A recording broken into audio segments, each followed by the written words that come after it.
Sa mapa ng kasaysayan ng mga sasakyan, may mga marka na nagbigay daan sa bagong pag-unlad ng automotive industry at nagtataglay ng espesyal na lugar sa puso ng mga car enthusiasts. Isa sa mga ito ay ang Honda S2000, isang sasakyang hindi lamang sumisimbolo sa kahusayan at estilo, kundi nagtutulak din sa limitasyon ng experience sa pagmamaneho.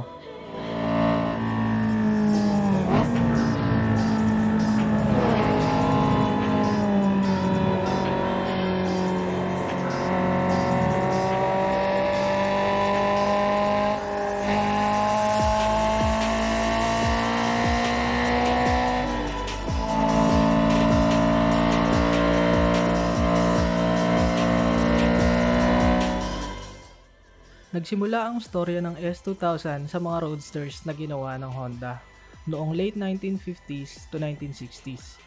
Pinakauna dyan ay ang S500 na inintroduce noong 1963. Isa itong variant ng S360 na ginawa ng Honda kasama ang T360 na isa namang K-Truck. Mayroon itong 531cc inline 4-cylinder engine at naka-dual overhead cam na.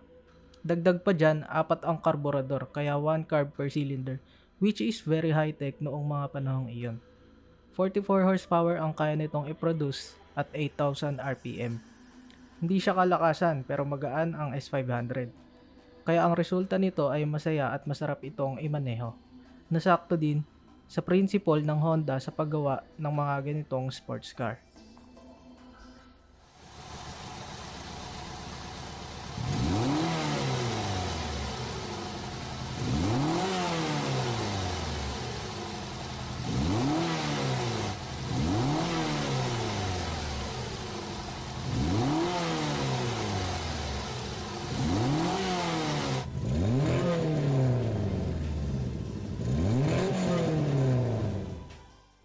Sumunod dyan ang S600 noong 1965.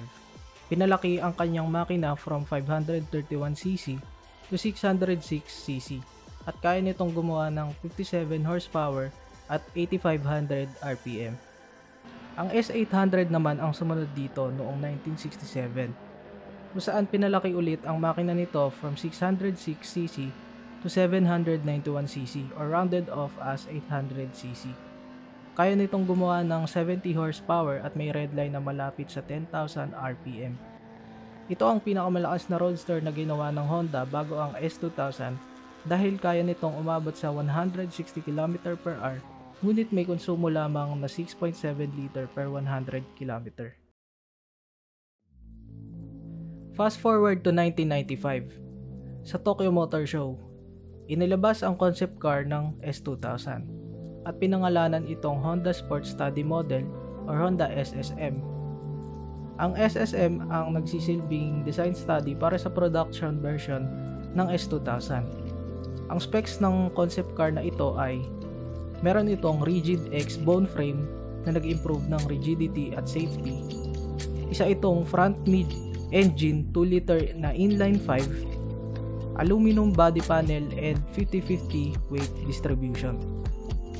Ang SSM ay lumitaw sa maraming mga automotive na palabas sa loob ng ilang taon na nagpahiwatig ng posibilidad ng isang version ng production na inihayag ng Honda noong 1999.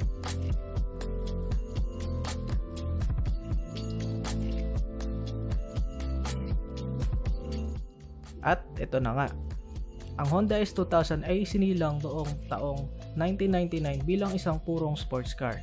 Isinakto nila ito noong April 15, 1999 dahil sa selebrasyon ng 50th anniversary ng Honda.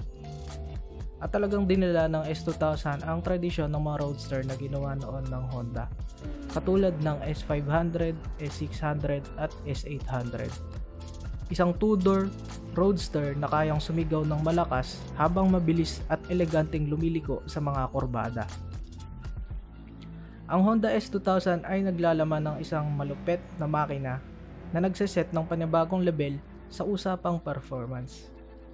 Ang kanyang makina ay isang 2-liter DOHC inline 4 na pinangalan ng F20C and of course may VTEC. Kasama ang 6-speed manual gearbox. Sa AP1 version na nilabas noong 1999 to 2003. Meron itong 247 horsepower at redline na 9,000 RPM. Ito ang may pinakamataas na horsepower per liter sa lahat ng production car nung mga araw na iyon. At hindi ito natalo ng anumang kotse hanggang sa pagdating ng isang supercar, which is the Ferrari 458 noong 2009 na may 125 horsepower per liter.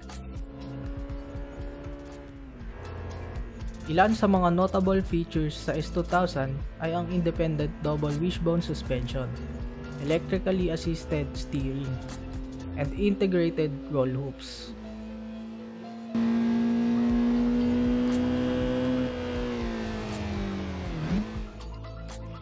Noong una itong inilunsad, ang output ng S2000 ay nasa larangan ng mga mas mahal na BMW M Roadster at mga Porsche Boxster S.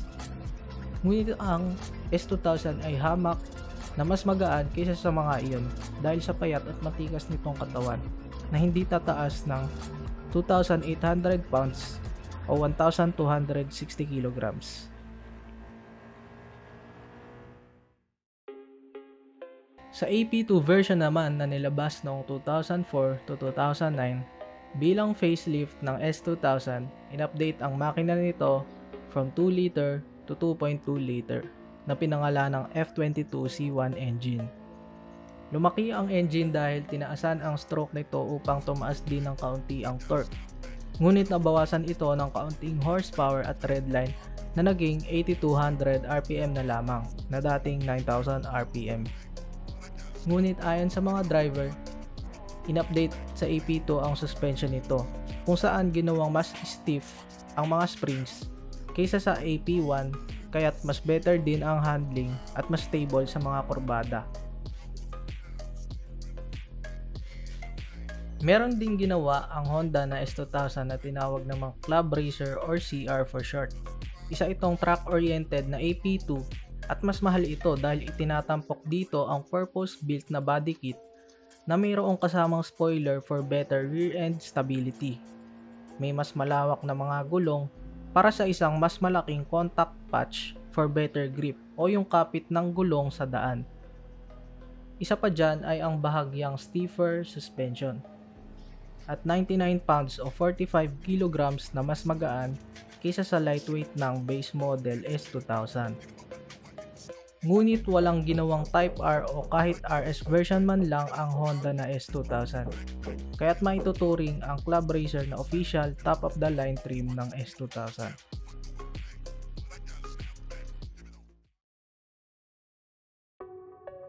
Pero dahil sa pagmamahal ng mga car enthusiasts sa Type R versions ng Honda at ang S2000, may ginawa ang California-based firm na pinangalan ng Evasive Motorsports.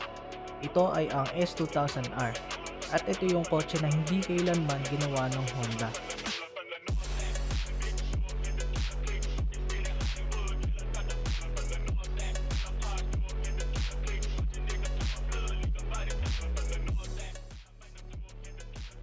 Try to create it ourselves with some of the modern technologies and performance upgrades, but we still want to keep it overall very simple and OEM-ish looking. Isa itong resto mod na AP2 S2000 at itinampok dito ang K20C1 na ang turbocharged na makinang galing sa latest gen Honda Civic Type R. Ayon sa Evasive Motorsports, dahil isa pa lang ang chassis na kanilang ginagawa, asahan sa mga susunod na panahon ay magbibuild pa sila ng maraming version at tailored para sa kagustuhan ng kanilang mga customer. Sa usapang presyo naman ay walang limit basta't kaya itong abutin ng customer.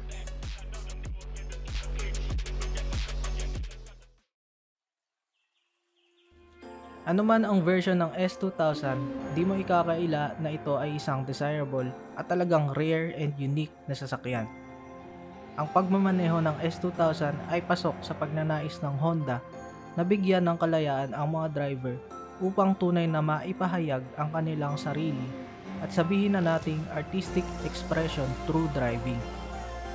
Sa kasamang palad, dito sa Pilipinas ang market sa mga S2000 ay talagang limitado lamang at halos wala talagang S2000 sa Pilipinas.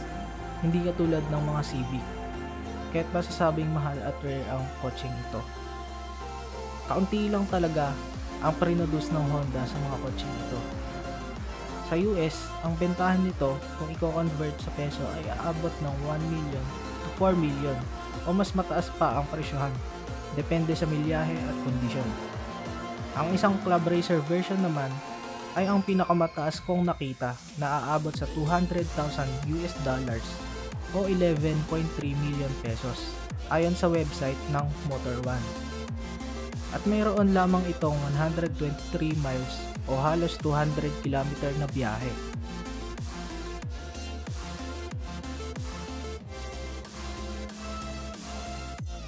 Habang ang ibang modelo ng mga sasakyan ay nagbabago at nauuwi sa paglimot, ang Honda S2000 ay nananatiling isang simbolo ng dedikasyon sa kahusayan at pag-ibig sa pagmamaneho. Kahit na may mga bagong sasakyang lumalabas, ang alindog at agresibong anyo ng roadster na ito na ginawa ng Honda noong 1999 hanggang 2009 ay patuloy na humahamon sa estilo at performance ng mga bagong sasakyan. Ang Honda S2000 ay hindi lamang isang sasakyan. Ito ay isang alamat sa automotive industry. Isang testamentong patuloy na nagbibigay buhay sa pagnanais ng mga tao para sa kasiyahan at hindi malilimutang karanasan sa pagmamaneho. Anong sports car ang gusto nyong marinig next time? May type pa ba kayong ibang kotse kaysa sa S2000? Comment nyo na lang kung ano ang inyong mga sagot. At kung andito pa din kayo, maraming salamat sa panonood at kita-kita tayo sa susunod na video.